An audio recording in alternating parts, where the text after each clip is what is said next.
Christina, did you hide it somewhere? Did you take it? My husband Elliot, his face flushed with anger, accuses me. His newly purchased cherished luxury watch has disappeared from the shelf where it was stored. It wasn't me. I don't know anything about your watch. Who else could it be? You say you're working at home every day, but I don't even know what you're actually doing. Give it back, thief. I told you, I didn't take it. No matter how many times I say this, my husband's anger won't subside. He won't listen. Hearing this, my mother-in-law, Carol, who had been listening, revealed a sly and unpleasant smile. Christina, you were cleaning during the day, weren't you? Did you lose it somewhere then? Indeed, during the day, I reluctantly did it in between my work because she told me to clean. But I didn't touch my husband's watch. I told them so, but neither of them believed me. That watch was extremely expensive. Find it right away. You get no food until you find it. Wait a minute, please. No, stop. Despite my resistance, my husband forcefully... My name is Christina. I've been married to my husband Elliot for 3 years. A year ago, my husband insisted that he felt sorry for his mother living alone, and we decided to live together. I was reluctant because my mother-in-law often made sarcastic remarks, but Elliot was adamant and I reluctantly agreed.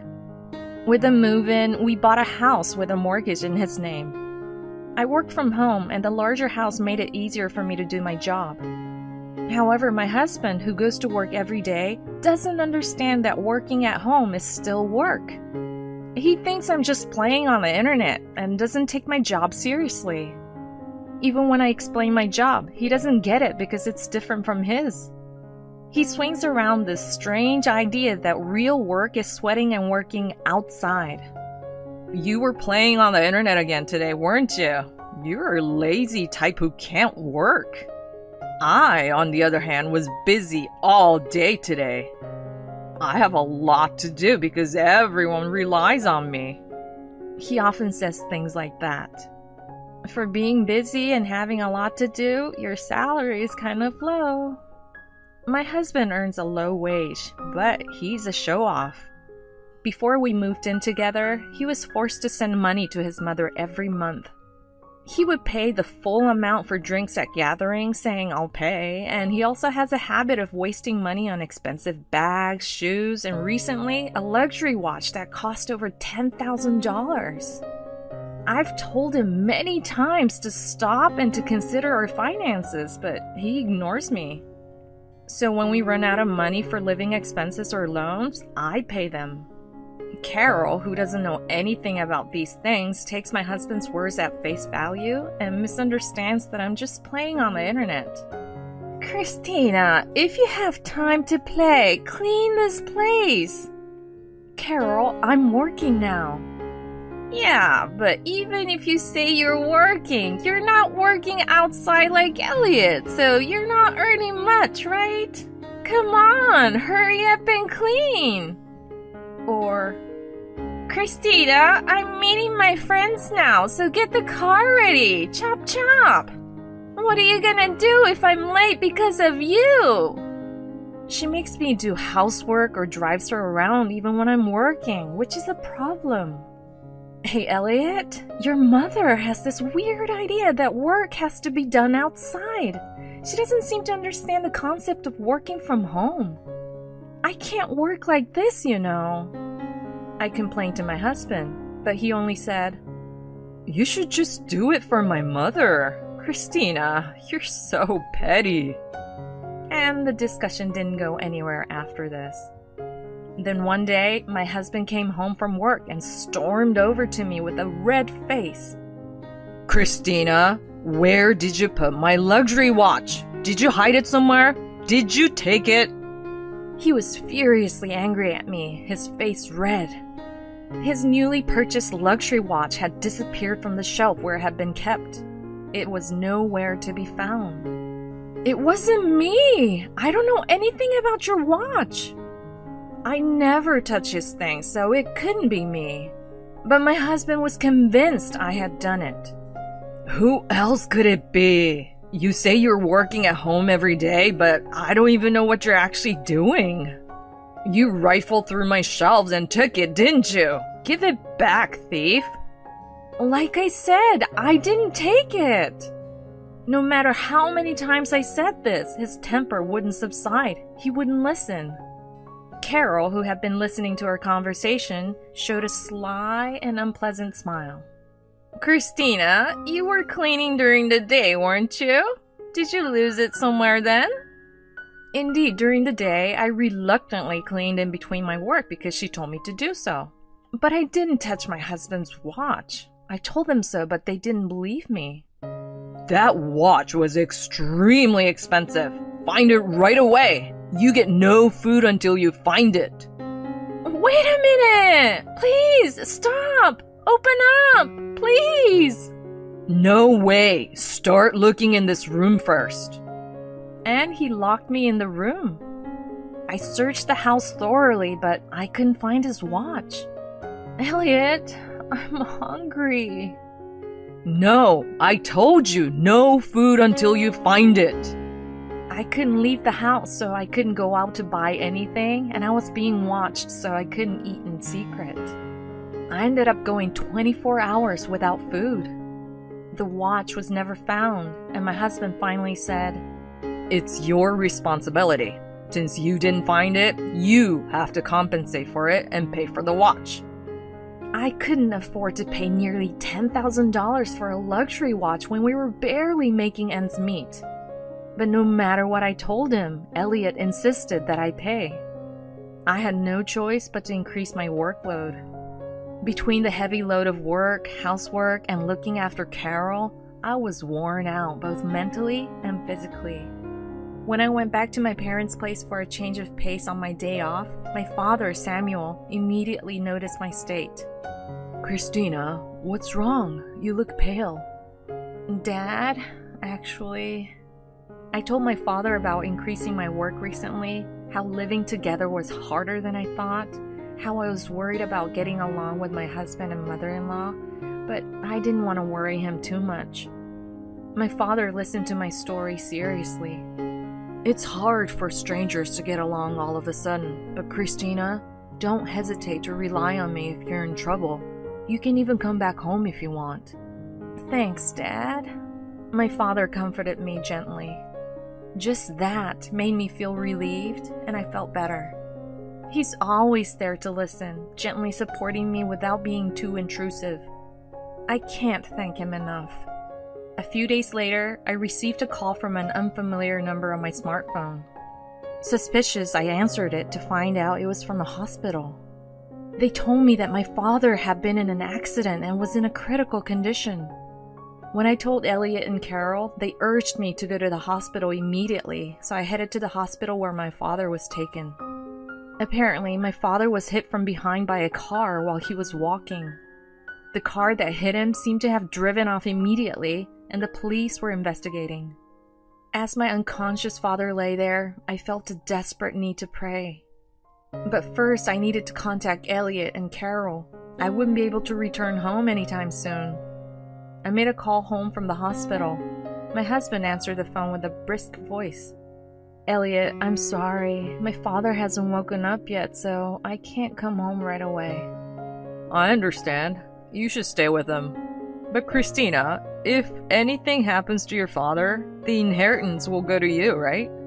"Excuse me? Don't say that!" "Just checking. The inheritance will go to you, right?" "Well, yeah, but..." "Okay, got it. Keep up the good work taking care of him." Something about my husband's cheerful voice felt off. It was as if it was happening to some stranger, not his father-in-law. Besides, how utterly low of him to bring up the topic of inheritance at such a time. I was deeply disgusted by his words. 2 days later, I decided to go home for a while. When I arrived, I noticed Carol's car was missing from the garage. She must have gone out. As I entered the house feeling a bit relieved that she wasn't there, I was surprised to see both her and Elliot at home. "Jesus! I didn't know you guys were both here!" Christina, you've been cheating, haven't you? Both my husband and his mother were angry, their eyes narrowed in rage. I had no idea what they were talking about when they suddenly accused me of cheating. Cheating? There's no way I would do that! What's gotten into you all of a sudden? I know you were with a man last Friday. I had a meeting with a client for work. Is that what you're talking about? I wasn't cheating. The very fact that you were meeting a man in secret means you were cheating. You're terrible. If just meeting with someone from work equates cheating, I was beyond exasperated. But no matter how much I argued that they were wrong, they wouldn't listen. You're lying about meeting a client just to deceive Elliot. We're not falling for that. But Carol, I'm telling the truth. Liar! Get out of this house. She grabbed my arm, shoved my somehow already packed belongings at me, and tried to kick me out of the house. Hold on! You're misunderstanding! Shut up! Just get out! We'll send the rest of your things later. You should be grateful for that. They kicked me out of the house and never let me back in. Why would they suddenly suspect me of cheating? I would never cheat on my husband. Confused, I decided to go back to my parents' house. The next day, all my belongings were delivered. What's going on? Everything seems too organized. As I thought this and started sorting through my things, I noticed something strange. No matter how much I looked for it, my bank card was nowhere to be found. Why was this the only valuable item missing, even though the others were there? I remembered when my father had his accident, Elliot seemed overly concerned about the inheritance. I remembered the discomfort I felt at that time. When he heard that the inheritance would go to me, he seemed pleased. Could it be that he stole my card for that reason? If I think about it this way, it makes sense that they suddenly started suspecting me of cheating. They used this as an excuse to kick me out of the house, to monopolize the inheritance. The anger began to boil within me at this realization. I clenched my fists in frustration. I couldn't forgive them for trying to take my father's inheritance away from me without even being concerned about his health. I will make them pay for this. A month later, the intercom at my parents' place rang repeatedly. When I opened the door, Elliot and Carol stormed in, their faces beet red. Hey, your bank card is not working. Care to explain? Explain what's going on, they said as they threw my bank card on the floor. So you two really did steal it. And we got a notice saying the mortgage hasn't been paid. What's going on? Of course the bank card doesn't work. I changed it after seeing how you splurge. This card right here is a decoy. The real one is kept safe here at my parents' house. And I stopped making mortgage payments when I was kicked out of the house. What did you say? My husband, furious, tried to grab me. That's when a stern voice said, "Calm down." At the sound of the sharp voice, both Elliot's and Carol's shoulders flinched. Why? Seeing my father emerge from the back of the house, they looked astounded. Surprised to see my father is healthy? He recovered from his critical condition. Indeed, my father had recovered and was able to be discharged from the hospital safely. I purposely didn't tell them about this. They seemed to think my father had died and were taken aback by his healthy appearance. I've heard everything from Christina. Elliot, what the hell is this? You didn't pay the mortgage or the living expenses, and you even stole the car planning to use my inheritance. Can't you tell the difference between right and wrong? Chastised by my father, Elliot trembled, his face pale. I hear you turned a blind eye when Christina was being insulted by her mother-in-law here and didn't even stand up for her. And you even kicked her out of the house, accusing her of cheating without any proof. Elliot and Carol both seemed to be mumbling some excuses, but their voices were so small I couldn't hear them. Elliot, what were you planning to do with the money from the stolen card? Were you going to spend it on your mistress?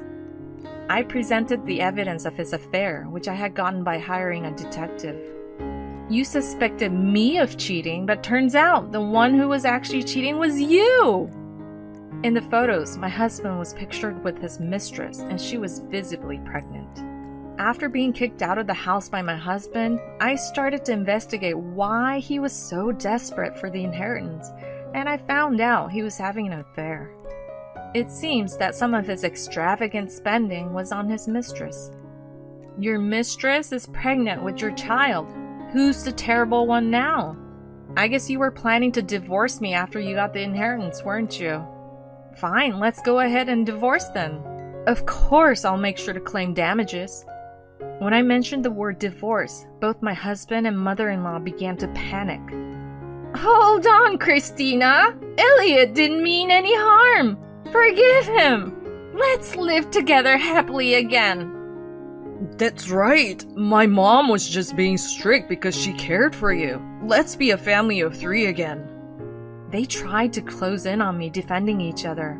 How dare they suggest living together again? The mere thought sent chills down my spine. When Carol tried to grab my arm, I shook her off. As she stumbled, something fell out of her pocket with a clatter. What the? Isn't this the luxury watch Elliot was looking for? Care to explain, Carol? With a guilty expression on her face, she picked up the watch. This is, She fumbled for an excuse, but it was clear from her flustered state that she had stolen it. Mom, you told me Christina stole it, but it was actually you who stole it? Oh, come on. You were also the one who tried to steal Christina's bank card. I'm not the bad guy here. It's all your fault, Mom. What are you talking about? It all started because you, Elliot, were complaining about not having enough money, and your allowance was too small. I did all this for you. I thought Christina's dad was certainly going to die after the way he was hit. Then we could get the inheritance, and I was planning to return the watch without selling it once we got the inheritance. My father and I exchanged looks at her words. Are you saying you caused my father's accident? Did you hit me with your car? She hung her head with a startled expression. Her face was drained of color, and she was shaking. I suddenly remembered when I returned home from my father's hospital, her car was not in the garage. It was Carol who hit my father. She must have taken the car for repairs. After this, Carol was arrested by the police. As expected, her motive was the inheritance. Afterwards, I successfully divorced my husband. I received a hefty amount of compensation.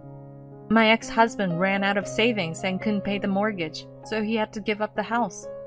Even though he remarried his mistress, his ostentatious and condescending attitude didn't change, and they divorced. I heard from someone that he's struggling significantly with the alimony and child support. I have absolutely no sympathy for him. Rather, seeing him, I learned that if you make others unhappy for your own vanity and money, you will certainly face retribution.